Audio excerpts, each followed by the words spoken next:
सारा प्रणाम। मैं हूं उपेंद्र राय। हस्तक्षेप के स्पेशल एडिशन में आप सभी का स्वागत है। आज हम बात करेंगे बिहार के डीजीपी गुप्तेश्वर पांडे जी से। 1987 बैच के बिहार कैडर के आईपीएस अधिकारी गुप्तेश्वर पांडे जी कई अहम पदों पर रहते हुए डीजीपी के पद तक पहुंचे हैं। वो अपने फैसलों से लोगों को चौंकाते रहे हैं। राज्य में उनकी मजबूत नेटवर्किंग है और सरकार के फैसलों को सख्ती से लागू करने के लिए जाने जाते हैं। इस वक्त देश दुनिया के साथ ही बिहार भी कई चुनौतियों से जूझ रहा है, जिसमें संक्रमण फैलने से रोकने के लिए कानून व्यवस्था के पालन की जिम्मेदारी उनके कंधों पर है। आप अनोखे अंदाज के लिए अक्सर सुर्खियों में रहते हैं। हाल ही में हत्या की जांच के लिए आपने नदी में छलांग लगा दी। पूरा मामला क्या था, ये भी आपसे जानेंगे। आज उनसे इन्हीं तमाम मुद्दों पर बात होगी। गुप्तेश्वर जी, आपका हस्तक्षेप के इस विशेष बुलेटिन में बहुत बहुत स्वागत है। पहला सवाल हम ये ले रहे हैं कि जो बिहार के एक जिले में, जी प्रणाम, बिहार के एक जिले में जो घटना निकल के आई कि एक हिंदू बच्चे की मस्जिद में ले जाकर हत्या कर दी गई, उसकी जांच पड़ताल डीजीपी रहते हुए आपने स्वयं की।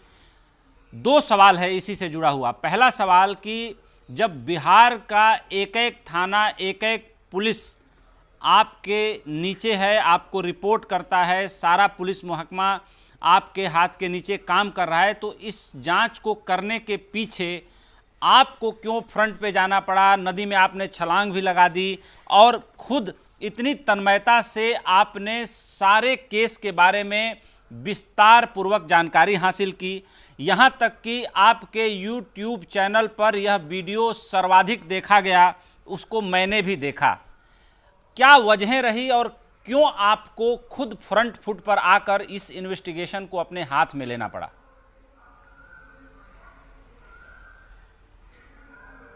उपेंद्र जी, मैं बताता हूं। देखिए, पुलिस का काम क्या है? अपराध नियंत्रण और विधि व्यवस्था का संधारण।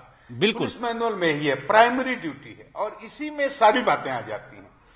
तो अपराध नियंत्रण और विधि व्यवस्था का संधारण, ये घटना जो गोपालगंज की है, एक ऐसी घटना थी जिसके कारण सांप्रदायिक तनाव उत्पन्न हो गया था चारों तरफ और विधि व्यवस्था का बहुत बड़ा संकट पैदा हो गया था।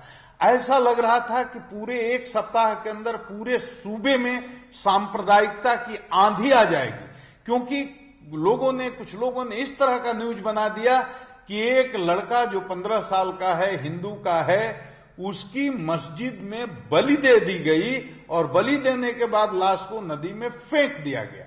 अब ये समाचार, निगेटिव समाचार बहुत जल्दी फैलते हैं, अफवाहें बहुत उड़ती हैं। बिहार वैसे भी आप जानते हैं 12 करोड़ की आबादी है।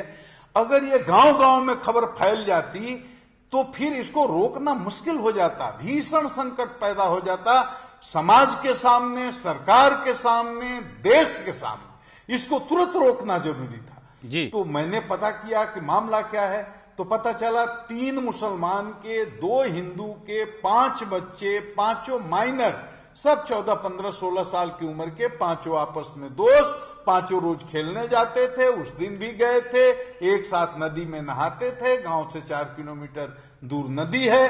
अब आपस में क्या हुआ कि एक बच्चा अपने से पानी में डूब गया या उसकी हत्या करके उसको फेंक दिया गया, ये अलग विषय है। लेकिन इसमें न कहीं मंदिर था, न कहीं मस्जिद थी, न कहीं बलि देने की बात थी। और आश्चर्यजनक नहीं, हास्यास्पद बात यह है कि उस गांव में मस्जिद है ही नहीं। कुछ दिनों पहले एक मस्जिद बनाने की कोशिश की गई थी, प्लिंथ लेवल तक बंद करके, वो बंद हो गई, पैसा नहीं जुटा, क्योंकि गांव में 400 घर हिंदू हैं, सिर्फ 15 घर मुसलमान हैं। ये भी न्यूज चलाया गया कि मुसलमानों के आतंक से वो हिंदू परिवार भाग करके उत्तर प्रदेश चला गया। जहां 400 घर हिंदू हो, 15 घर मुसलमान हो, वहां मुसलमान के आतंक से कोई हिंदू छोड़ देगा गांव? ये हास्यास्पद खबर है। जिस गांव में मस्जिद ही नहीं हो, वहां बड़े लड़के की बलि दे दी गई मस्जिद में, ये बिल्कुल हास्यास्पद बात है। लेकिन ये बात कैसे समझेंगे लोग? वहां के गांव के लोग समझते हैं, तो वहां तो कोई उसका रिएक्शन नहीं था। लेकिन बिहार तो बहुत बड़ा प्रदेश है, 12 करोड़ लोग तो केवल न्यूज पढ़ेंगे और अफवाहें फैलेंगी और जगह जगह दंगे फसाद की हालत पैदा हो जाएगी। मुझे तुरंत मोर्चे पर आना पड़ा। मैं खुद उस गांव में गया, एक एक आदमी से जांच किया, पता चला कोई मस्जिद ही नहीं है। मौलवी पानी छींटता था बच्चे पर, पता चला गांव में कोई मौलवी ही नहीं है। और मुसलमानों के डर से हिंदू भाग गया, पता चला मुसलमान तो खुद दाल में नमक के बराबर हैं। 400 घर हिंदुओं का, 12, 14, 15 घर मुसलमानों का। ये सारी बातें कहां से आई, किसने निकाला, ये बहुत ही हास्यास्पद है। अब सवाल था कि नदी में आपसे सर, आपसे दो सवाल और पैदा हो रहे हैं। इसी घटना पे 2 सवाल और पैदा हो रहे हैं कि एक, जब आप गए उससे पहले जो जिले के कप्तान थे, जिले के एसएसपी थे, उनकी क्या फाइंडिंग रही होगी कि आपने ये निर्णय लिया कि मुझे स्वयं जाना चाहिए? इसका मकसद लोगों के अंदर लॉ एंड ऑर्डर के प्रति भरोसे को बनाए रखना था कि भाई राज्य का, पुलिस का, सूबे का सबसे बड़ा मुखिया स्वयं आया है, या इस खबर के वायरल होने के कारण? क्योंकि मैं आपको बताऊं कि मेरी पत्नी डॉक्टर रचना ने मुझे व्हाट्सएप पे एक लड़की स्लेट लेके खड़ी थी, उस वीडियो को उन्होंने दिखाया कि तुमने देखा, जरा इसके बारे में पता करके मुझे बताओ क्या है। संजोग से उसी दिन शाम को आपके YouTube चैनल पे मैंने उस गांव का इन्वेस्टिगेशन करते हुए देखा। फिर मैंने उनको बताया कि ऐसी कोई बात नहीं है, ये बात वायरल हुई है और गलत तरीके से इसको प्रचारित किया गया है। तो एक कि लोकल पुलिस ने किस तरह से इन्वेस्टिगेशन किया था, और दूसरा कि आपके जाने का उद्देश्य ये तो नहीं था कि भाई लोगों के भरोसे को नहीं टूटने देना है। अगर ऐसी बात उठ ही गई है तो राज्य का सबसे बड़ा आला अधिकारी होने के नाते आपने अपनी वहां उपस्थिति दर्ज कराई, और जब वहां पहुंचे तो आपने नदी में छलांग लगा दी। मैं अपने दर्शकों को यह भी बताना चाहूंगा कि जिस गुप्तेश्वर पांडे जी को आप लोग देख रहे हैं, वही गुप्तेश्वर पांडे जी नदी में छलांग लगाए हुए हैं, और वो खुद नदी के अंदर इस समय विजुअल में दिखाई दे रहे हैं, और अपनी जांच पड़ताल की शैली में जिस तरीके से पानी में गोताखोरी करके वो चीज़ों को पता लगाने की कोशिश कर रहे हैं, बहुत काबिले तारीफ है। मैंने इससे पहले अपने 23 साल के कैरियर में किसी डीजीपी स्तर के अधिकारी को इस तरीके से जांच पड़ताल करते हुए और नदी में छलांग लगाते हुए किसी केस के अनुसंधान के बारे में मैंने नहीं देखा था। इसके लिए आपको सहारा न्यूज़ नेटवर्क की तरफ से और मेरी तरफ से भी बहुत बहुत साधुवाद है, बहुत बहुत इसका हम प्रशंसा करते हैं। यह बहुत ही सराहनीय और उल्लेखनीय काम किया, और जाहिर सी बात है कि जरूर लोगों का भरोसा आपने उस गांव में, उस क्षेत्र में, बल्कि कह सकते हैं कि आपके इस परिश्रम के कारण ही इस जो वायरल खबर थी, जिसका आप बिहार बता रहे हैं, मैं तो कह रहा हूं कि दिल्ली में मुझे मेरे घर में बताया गया और बड़ा उस खबर को लेकर रोष था मेरी पत्नी के भीतर। तो जाहिर सी बात है कि जरूर ये खबर गलत तरीके से प्रचारित हुई होगी। तो सवाल मेरा ये था कि लोकल पुलिस का क्या इन्वेस्टिगेशन था और आपके जाने का उद्देश्य क्या था? डे 1, पहले दिन, जिस दिन लड़के की लाश मिली, जिस दिन लड़का डूबा, वो चारों लड़के जो उसके साथ थे वो घर चले आए, डर से किसी को बताया नहीं। ये हत्या का मामला उसके पिता ने दर्ज कराया, और पुलिस इतनी दबाव में थी कि उसने हत्या का मामला भी दर्ज कर लिया, चारों लड़कों को जेल भी भेज दिया। हम अनुसंधान कर रहे हैं कि हत्या थी कि डूब करके मृत्यु हुई, अभी भी वो खुला है इन्वेस्टिगेशन। मैं तो सिर्फ ये दावा खारिज करने गया था कि ये मामला सांप्रदायिक नहीं है। एसपी को मालूम था, एसपी ने प्रेस को ब्रीफिंग किया था, डीआईजी ने प्रेस को ब्रीफिंग किया था कि टोटल गलत बात है। प्रेस कॉन्फ्रेंस करके बताया था कि मस्जिद में बलि वाली कोई बात नहीं, सांप्रदायिक कोई बात नहीं है, लड़का डूब के मरा या उसकी हत्या करके इन बच्चों ने ही उसको हत्या करके पानी में फेंक दिया। इस बिंदु पर हम अनुसंधान कर रहे हैं। लेकिन इसके बाद भी रूमर था कि थमने का नाम न ले, तब मुझे जाना पड़ा। कुछ लोग ये सवाल भी करने लगे कि पानी तो डूबने लायक है ही नहीं, तो बच्चा डूब कर कैसे मरेगा। मैंने वर्दी खोला और गमछी पहना और नदी में छलांग लगाई। 22 मिनट तक, वो वीडियो तो बहुत छोटा आप देख रहे हैं जी, 22 मिनट तक मैं उस गहरे नदी में रहा, और बादी के सामने, बादी जहां जहां बोले यहां लाश मिली है, यहां देखिए, वहां डूब कर बताता था, यहां भी 15 फीट पानी है। बोलता था नहीं और आगे जाइए, वहां देखिए, वहां भी डूब करके बताता था, आके खुद देख लो, यहां भी हाथी डूब सकता है। तो 22 मिनट तक बादी ने हमको जहां जहां परेड कराया, उस पानी में परेड करते करते, और मैं थक गया। मैंने उत्तर प्रदेश और बिहार का बॉर्डर भी दिखाया और दर्शकों को भी बताया कि इसमें कोई भी बच्चा आएगा तो डूब सकता है। डूबा या उसको मार के डुबाया गया, उस पर अनुसंधान अभी भी जारी है। लेकिन मुझे सिर्फ एक एंगल को खारिज कर देना था कि यहां हिंदू मुस्लिम की बात नहीं है, इसीलिए मुझे फेसबुक लाइव करना पड़ा, इसीलिए मुझे वो यूट्यूब पर अपलोड करना पड़ा।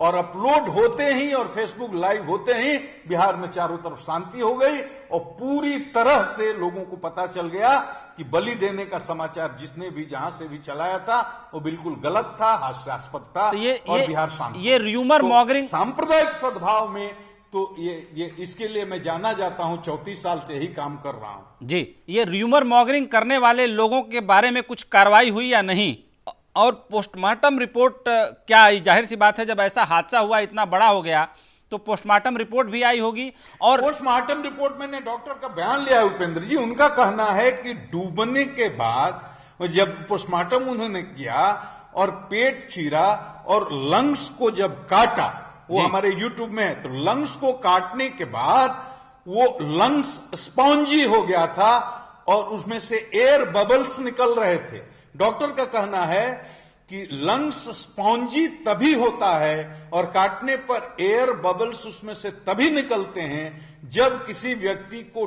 डूबने से उसकी मृत्यु हुई हो। अगर उसको पहले मार करके पानी में डाल दिया जाएगा तो लंग्स स्पॉन्जी नहीं होगा, उसको काटने से एयर बबल्स नहीं निकलेंगे। तो डॉक्टर की कंफर्म ओपिनियन थी कि कोई एक्सटर्नल इंजरी नहीं है, कोई इंटरनल इंजरी नहीं है, लंग्स स्पॉन्जी हो गया है, काटने पर एयर बबल्स निकल रहे हैं। और इसका मतलब है कि कंफर्म ओपिनियन था। मैंने दूसरे डॉक्टर से भी पूछा तो सबको बातें तो पूरी तरह से समझ हो आ गई। अब लड़के को इन चारों लड़कों ने डुबा दिया या खुद डूब गया तो इस पर अनुसंधान हम कर रहे हैं। लेकिन मंदिर मस्जिद वाली बात तो उसी दिन मैंने खारिज कर दी थी। बहुत बेहतर। कल आप अचानक सीतामढ़ी में कारोबारी की हत्या के मामले की जांच के लिए पहुंच गए। क्या इस तरह के एक्शन के कारण बिहार पुलिस के अन्य जवानों में भी मामलों की जांच में तेजी लाने की प्रेरणा जगी है? लोगों में डिटरेंट क्रिएट हुआ है?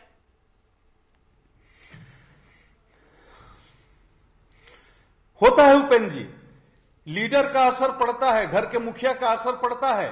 हमारे 1 लाख लोग, जवान और अधिकारी, सिपाही, हमारे थानेदार, हमारे इंस्पेक्टर, हमारे डीएसपी, सभी पंक्ति के पदाधिकारी फ्रंट पर आकर के कोरोना के जंग में लड़ाई लड़ रहे हैं। उनको कोई सुरक्षा कवच नहीं है, उनका बहुत एक्सपोजर है, एक्टिव एक्सपोजर में है वो। रात दिन 24 घंटे, आज 2 महीने हो गए, किसी एक हमारे सिपाही ने शिकायत नहीं की कि हम अब काम नहीं करेंगे, हम थक गए हैं, हम कंटेनमेंट जोन में नहीं काम करेंगे, हम रेड जोन में ड्यूटी नहीं करेंगे, हमको पीपी किट दो, किसी ने नहीं मांगा।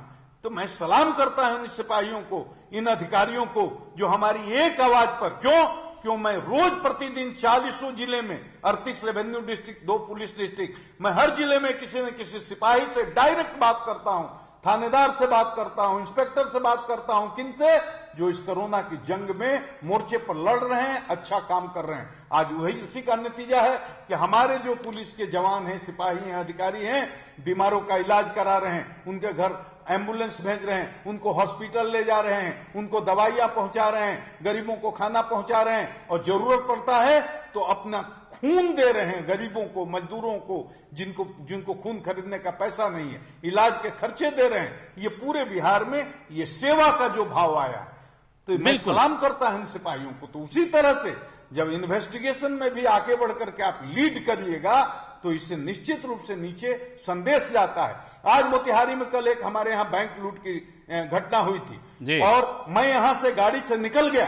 दोनों घटनाएं करीब करीब एक ही दिन हुई थी, एक ही साथ हुई थी। मोतिहारी में एक बैंक लूट की घटना, सीतामढ़ी में एक व्यवसायी की घटना। मैं गाड़ी में बैठा और यहां से निकल गया और मेरे पहुंचते पहुंचते शाम तक मोतिहारी एसपी और उनकी टीम ने पूरा पैसा बरामद किया, 8 बैंक डकैतों को पकड़ा, हथियार बरामद किए और पूरी तरह से इस घटना का पटाक्षेप कर दिया। और उसी तरह से मैं सीतामढ़ी गया, वो प्रेस कॉन्फ्रेंस बोल दिया है, एसपी करेंगे, मुझे पहले नहीं बोलना चाहिए, लेकिन 3 गुंडों ने, जिन्होंने उस व्यवसायी की निर्मम ढंग से लूट के दौरान हत्या की थी, तीनों को पकड़ा गया। जिस मोटरसाइकिल का प्रयोग हुआ था उस मोटरसाइकिल को पकड़ा गया, जिस स्कूटी को लूट से घटना की गई थी उस स्कूटी को पकड़ा गया, जिस रिवॉल्वर से गोली मारी गई थी उस रिवॉल्वर को जब्त किया गया, जिस झोले में व्यापारी के पास पैसा है उस झोले को जब्त किया गया, कुछ लूटे हुए पैसे भी बरामद किए गए और लोगों की गिरफ्तारी बाकी है। तो मेरे केवल जाने का यह असर होता है। बिल्कुल। सीतामढ़ी में मैंने कैंप किया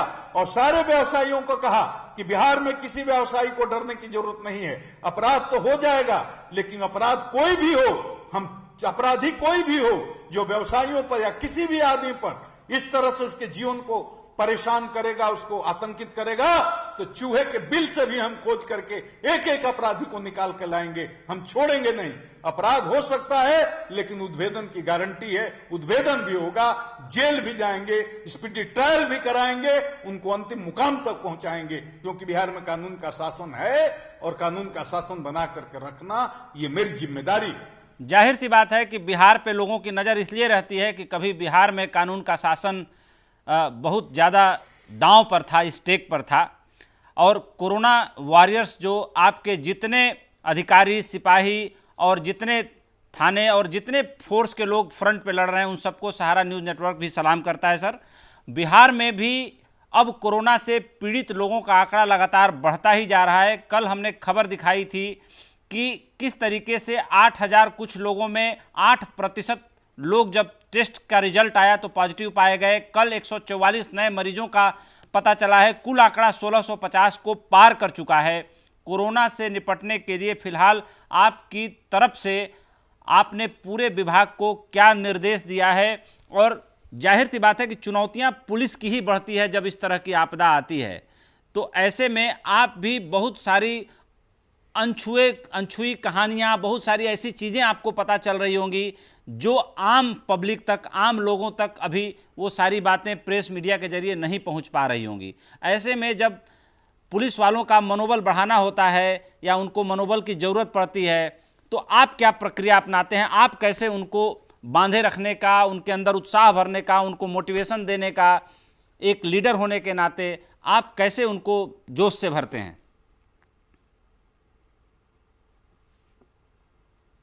उपेंद्र जी, ये चुनौती तो बहुत बड़ी है, क्योंकि हमारे लाखों लाख मजदूर बाहर हैं। हमारे बिहार के बेटे हैं, वो बिहार की शान है, वो आन है, बान है, हमारी इज्जत है, और ये मजदूर भाई हैं, ये देश की धड़कन है। ये जिस दिन मजदूर नहीं रहेंगे ये देश की रफ्तार थम जाएगी, बिल्कुल, देश की सांस थम जाएगी, देश की धड़कन थम जाएगी। ये मजदूर हैं तभी ये देश खड़ा है, अर्थव्यवस्था की धुरी है वो। इन मजदूरों की मेहनत के बल पर हमारे देश के कई प्रांत आज चमक रहे हैं। ये चमक फीकी पड़ जाएगी अगर हमारे बिहार के ये बेटे ना रहें तो, ये मजदूर ना रहें तो। ये आ रहे हैं और लाखों की संख्या में आ रहे हैं, तो इन्हें रोक तो नहीं सकते। इनका घर है ये, उनका अधिकार है, वो आएंगे। हमारी मजबूरियां थी, भारत सरकार की गाइडलाइन नहीं थी एक राज्य से दूसरे राज्य में जाने की, इसलिए हम इजाजत नहीं दे रहे थे। जब भारत सरकार ने दूसरी गाइडलाइन जारी की और आने का रास्ता खुला तो हम आंख बिछा करके बैठे हैं और उनके स्वागत की तैयारी, अपने बचाव की तैयारी, उनके सुरक्षा की तैयारी ये पूरी है, मुकम्मल है। सीमा पर जैसे आएंगे एक ड्रिल, एक प्रोटोकॉल बनाया गया है, सबकी स्क्रीनिंग होगी, सबका रजिस्ट्रेशन होगा, सबको खाने पीने की व्यवस्था होगी, सबको खाना खिलाया जाएगा, सबकी जांच कराई जाएगी, सबको वाहन उपलब्ध कराए जाएंगे, और जहां जिस ब्लॉक के हैं उस ब्लॉक में सरकारी वाहन से उनको पहुंचाया जाएगा।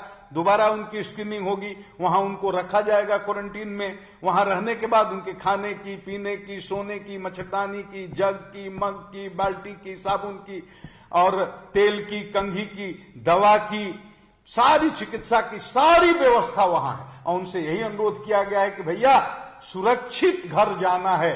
आप 14 दिन समय बिता लो क्वारंटाइन में, उसके बाद सुरक्षित घर जाओ ताकि आपका परिवार सुरक्षित, आपका मोहल्ला टोला सुरक्षित, आपका गांव सुरक्षित, आपका शहर सुरक्षित, और ये सूबा सुरक्षित और देश सुरक्षित। तो उनके लिए हम लोगों ने पूरी तैयारी करके रखी है। बहुत बेहतर अंदाज में आपने जो बातें कही हैं। एक सवाल ये बनता है कि कुछ मजदूरों की ये शिकायत रहती है, मेरी आवाज़ आप सुन रहे हो, कुछ मजदूरों की ये शिकायत रहती है तमाम सोशल मीडिया पर और टीवी चैनलों पर भी आपने भी देखा होगा कि कई प्रांतों में मजदूरों के ऊपर पुलिस ने लाठियां भाज दी, इनोसेंट लोगों को पीट दिया। ऐसे में बिहार में चूंकि मजदूर जो जा रहे हैं, आपने अपने पुलिस को क्या निर्देश दिया है? जाहिर सी बात है कि बहुत सारी गाइडलाइन ऐसी हैं कि कुछ क्लियर नहीं है, मजदूरों को तो बिल्कुल कई सारी चीज़ें पता नहीं है। ऐसी स्थिति में आप मजदूरों को लेकर के मान लीजिए कोई वायलेशन भी करते हैं तो आपने अपने पुलिस को क्या कह रखा है और आप अपनी पुलिस को कैसे संभाल रहे हैं कि मजदूरों के प्रति उन्हें कैसे पेश आना है?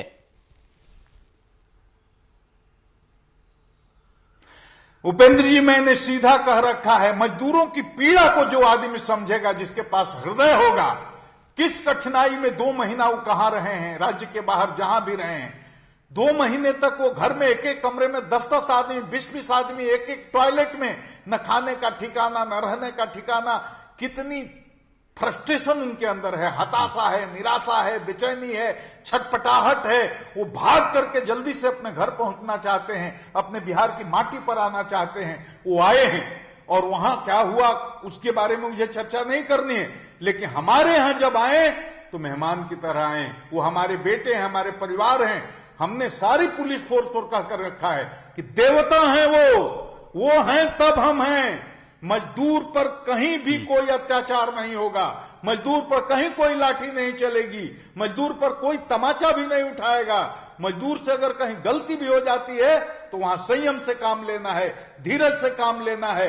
वो बहुत पीड़ित हैं, बहुत दुखी हैं, बहुत हताश हैं, बहुत निराश हैं। उन्हें प्यार की जरूरत है, अपनापन की जरूरत है, उनके मन को, दिल को छूने की जरूरत है, उनको बहुत ही प्यार से सहलाने की जरूरत है। उनकी सुख सुविधा का ध्यान रखिए, इज्जत से रखिए, सम्मान के साथ उनको घर पहुंचाइए। मजदूर का अपमान होगा, ये देश नहीं बचेगा। मैं बता देता हूं उपेंद्र जी, ये बात डाउन द लाइन मैंने सबको कहा है और मजदूर भाइयों से भी हाथ जोड़कर कहता हूं, भैया सरकार ने जो व्यवस्था बनाई है उस नियम का पालन करिए, तभी आप बचेंगे। हम आपके लिए कह रहे हैं, आपकी सुरक्षा के लिए, बिहार की 12 करोड़ लोगों की सुरक्षा के लिए आप हमारा सहयोग करें। किसी पुलिस वाले से या स्वास्थ्य कर्मी से कहीं झंझट मत करें, किसी प्रशासन के आदमी से झंझट न करें। ये सब आपकी सेवा में, आपके लिए लगे हुए।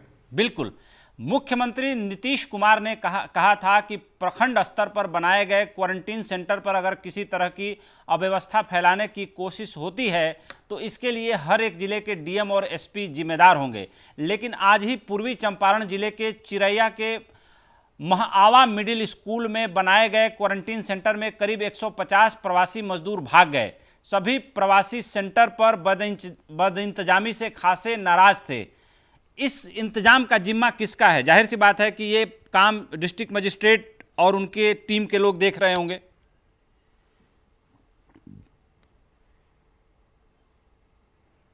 देखिए उपेंद्र जी, मैं बता रहा हूं, आपदा नियंत्रण जो है, आपदा डिजास्टर मैनेजमेंट, उसके द्वारा ये सारी व्यवस्था की जा रही है। ऑफ कोर्स वहां लोकल डीएम तो हैं ही देखने वाले, इसमें कोई शक नहीं है। बिहार इतना बड़ा प्रदेश है और आप बताइए, हमारे यहाँ सैकड़ों जितने ब्लॉक हैं, सारे ब्लॉक में क्वारंटाइन सेंटर हैं और इस क्वारंटाइन सेंटर के अलावे एक हेल्थ क्वारंटाइन सेंटर है और उसके अलावे हमारे पंचायत लेवल पर क्वारंटाइन, 8000 से ऊपर पंचायतें हैं, पंचायत लेवल पर क्वारंटाइन सेंटर है। और उसके बाद ये त्रिस्तरीय व्यवस्था है, ब्लॉक लेवल पर क्वारंटाइन सेंटर है, इसके बाद हम पंचायत लेवल पर क्वारंटाइन सेंटर है, उसके बाद विलेज लेवल पर क्वारंटाइन सेंटर है।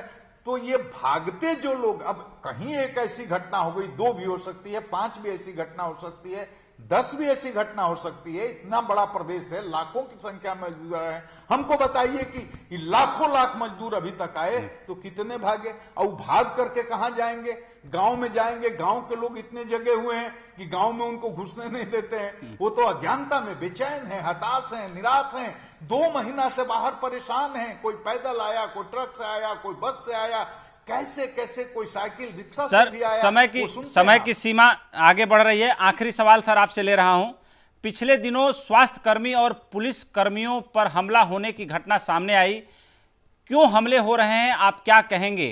क्या लोगों में जागरूकता लाने के लिए पुलिस प्रयास कर रही है? उपेंद्र जी, इसको नहीं बर्दाश्त करेंगे, मैंने कहा है। जी उपेंद्र जी, मैंने कहा है इसको नहीं बर्दाश्त करेंगे। मैंने कई बार कहा है। मजदूरों की बात तो अलग है, वो इतने दुख में आए हैं कि उनकी हम 1000 गाली भी सुनेंगे, हम बर्दाश्त करेंगे। लेकिन गांव में अगर कोई इस तरह की बदमाशी करे कि डॉक्टर जाए, पुलिस वाले जाएं, उन पर हमला करे, आपकी सुरक्षा के लिए वो काम कर रहे हैं, आप हमला करिएगा, मुकदमा होगा, जेल जाइएगा, स्पीडी ट्रायल कराएंगे, गुंडा पंजी में आपका नाम अंकित करेंगे। इसको नहीं बर्दाश्त करेंगे। बिल्कुल, मैंने कह दिया है कई बार। ये बताइए कि बाउंस बैक बिहार को लेकर के भी आपने बात किया था। इस सवाल के बाद अब हम लोग, समय की सीमा पूरी हो चुकी है तो अपने इस इंटरव्यू को यहीं पर रोकेंगे। बाउंस बैक बिहार और एडवांस बिहार को लेकर के आपने एक अभियान सा शुरू किया है, ये पूरा कॉन्सेप्ट क्या है? देखिए, कॉन्सेप्ट कुछ नहीं, ये बिहार की धरती है, वीरों की धरती है, शहीदों की धरती है, त्यागियों की धरती है, तपस्वियों की धरती है, क्रांतिकारियों की धरती है, ये मनीषियों की धरती है, पीरों औलियों मौलवियों की धरती है, ये बुद्ध की धरती है, ये महावीर की धरती है, ये गांधी की कर्मभूमि है। ये वो धरती है जहां से अहिंसा का और मोहब्बत का पैगाम पूरी दुनिया में गया हुआ है। ये बिहार हमेशा दुनिया का ये दीपक रहा है, रास्ता दिखाने वाला रहा है।